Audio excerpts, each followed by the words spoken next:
Bismillahirrahmanirrahim. Assalamualaikum warahmatullahi wabarakatuh. Waalaikumsalam warahmatullahi wabarakatuh. Selamat bergabung kembali dalam channel DAI Nusantara. Dalam episode kali ini kami akan mengajukan beberapa pertanyaan kepada Ki Ageng Magedi. Kami yang masih awam ini ingin tahu perbedaan thorikoh yang baik dan yang salah. Mohon penjelasannya dari Ki Ageng Magedi.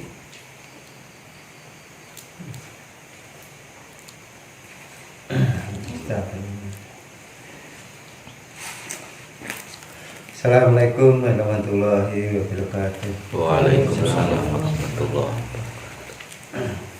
Kalau tentang membahas thorikoh itu banyak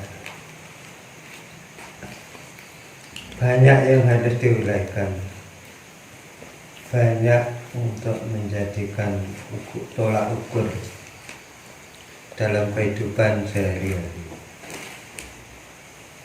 Di thorikoh ini saya tidak menyalahkan siapa-siapa dan kami pun bukan apa-apa, kami pun juga tidak tahu apa-apa. Kami hanya menyampaikan saja apa-apa yang saya dapat atau apa-apa yang menjadi daya dalam jiwa kami.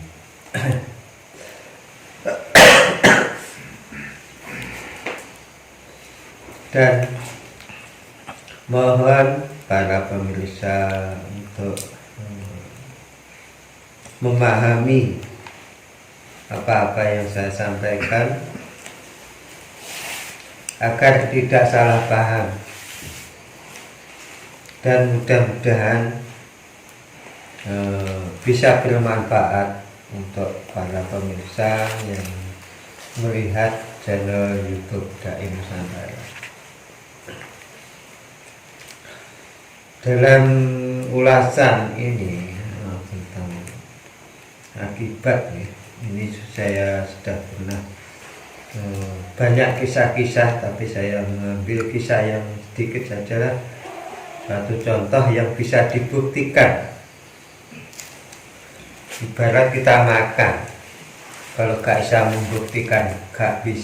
membuktikan antara kenyang dan lapar, ini ibarat kita ini hidup yang tidak ada arti. Jadi kalau kita di sini hidup kalau tidak ada arti, maknanya seperti apa ya? Seperti hewan yang dibuang sia-sia. Jadi manusia itu katanya diciptakan dalam keadaan yang paling baik di antara makhluk yang lain, katanya seperti itu. Tapi nyatanya kok begini. Kenyataannya begitu. Jadi saya pernah ada kisah, bisa dibuktikan bagi yang paham.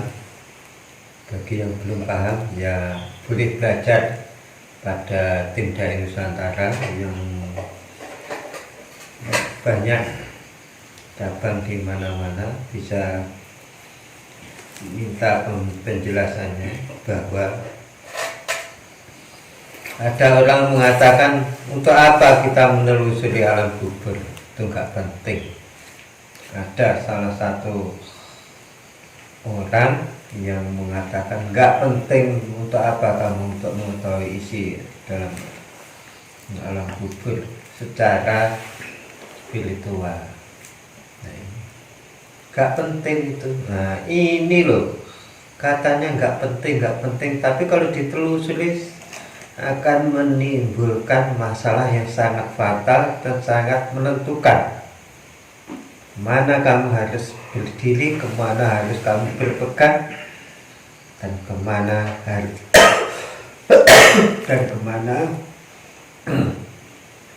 kamu harus pergi.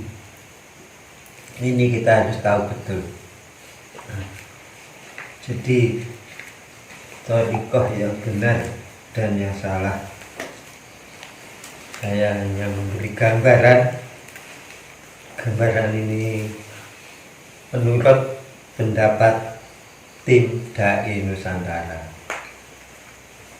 dan bukan dari pendapat yang lain di sana, bukan, tapi pendapat dari tim Dai Nusantara tentang makrifat yang salah dan yang benar. Dan akibatnya gini, kalau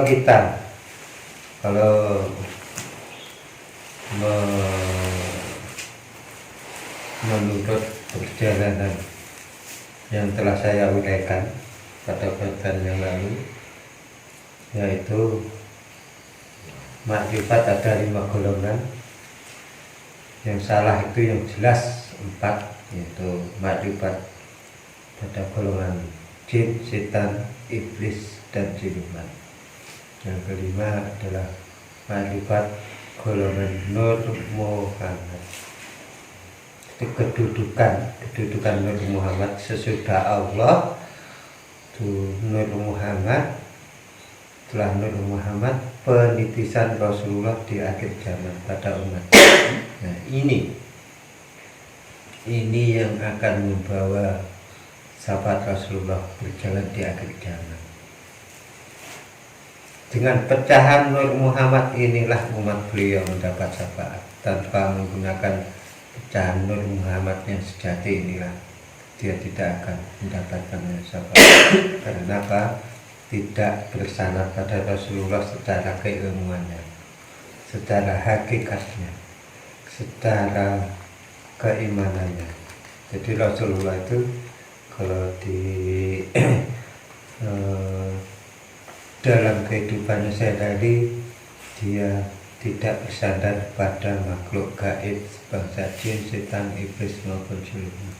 Jadi kita umat Rasulullah akhir zaman jangan mendekati yang 4. Dekatilah cahaya iman, cahaya hati, cahaya kesempurnaan, cahaya makrifat Nur Muhammad.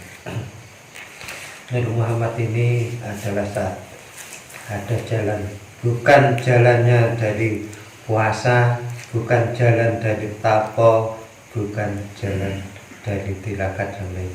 Jadi Nur Muhammad ini bisa didapat hanya lewat yang sholat yang sempurna. Dengan sholat yang sempurna itulah Nur Muhammad baru turun. Jadi jangan salah paham. Saya melihat ahli tirakat, ahli riyadhah, ahli dzikir yang tidak jelas apa-apa yang dibaiat dan tidak jelas apa-apa yang dimasukkan dalam hatinya, dalam tubuhnya, maka dia akan membawa kesesatan. Apabila kesesatan dalam hatinya, maka dia akan diselimuti sampai alam barzakh. Dalam alam barzakh dia akan mendapatkan kegelapan di sana, tetap gelap gulita walaupun dia ahli ibadah. Karena apa? Di dunia makrifatnya adalah makrifat golongan jin, setan, iblis, maka dia di alam barzakh pun akan mengalami kegelapan. Kenapa kok mengalami kegelapan? Karena di alam barzakh itu dia diselimuti oleh makrifatnya golongan tersebut. Jadi kalau yang kelima, golongan makrifat Nur Muhammad, jadi orang berkeyakinan bertauhid, tidak mengandalkan yang 4, jadi dia hanya mengandalkan tauhid, qablu minallah dan qablu minanas. Itulah yang menjadi bekal hidup di dunia. Jadi janganlah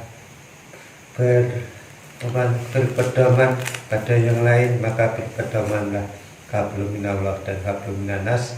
Setelah itu bermunajat dan berzikir menurut jiwa yang benar, sholat yang benar, zikir yang benar, tanpa ada pembaiatan yang salah.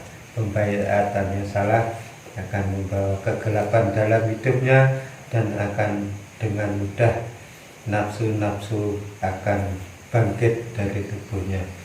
Dan apabila makrifat yang benar, maka dalam tubuhnya akan bangkit jiwa-jiwa sempurna, jiwa-jiwa suci, jiwa-jiwa yang bisa dikendalikan menuju kesempurnaan sifat, yaitu ibadah yang membawa keberkahan hidupnya di dunia, di dalam keluarga maupun di alam barzah.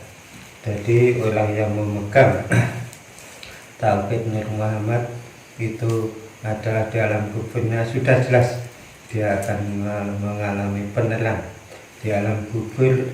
Dari segi spiritual pun dia akan mengalami pencerahan, terang tanpa ada kegelapan di dalamnya. Gitu juga nanti di yaumul hisab dia akan membawa saksi, saksinya adalah cahaya iman itu sendiri. Apabila dia dalam kesesatan, maka saksinya ilmu kesesatan itu sendiri akan bertanggung jawab di akhirat. Begitu juga jiwa yang suci atau yang jiwa yang terang tadi akan bertanggung jawab di yaumul hisab. Itu di sana ada golongan masing-masing. Itulah yang akan menentukan kehidupan dunia sampai akhirat. Itulah keterangan dari kami, mudah-mudahan bermanfaat untuk semua umat Rasulullah. Mudah-mudahan kalian bisa mendapat hidayah, mendapat kesempurnaan, mendapat amalan-amalan yang sempurna, yang jauh dari kesesatan. Itulah dari kami, mudah-mudahan bagi para pemirsa, mohon menilai urian saya tentang kebenarannya. Dan ini adalah kami bukan siapa-siapa dan bukan apa-apa, dan mohon bantuannya, like, share, subscribe sebagai dukungan, dan mohon komen di bawahnya dengan sopan. Anda sopan, kami segan. Sekian dari kami, keterangan kami. Apabila ada kurang, ada lebih, itu adalah kesalahan kami. Sekian. Assalamualaikum warahmatullahi wabarakatuh. Waalaikumsalam warahmatullahi wabarakatuh. Hidup Dai Nusantara. Jaya, jaya, jaya. Terima kasih atas penjelasannya dari Kiai Mahfudzi. Semoga bermanfaat bagi kita dan seluruh umat ini. Assalamualaikum warahmatullahi wabarakatuh. Waalaikumsalam warahmatullahi wabarakatuh.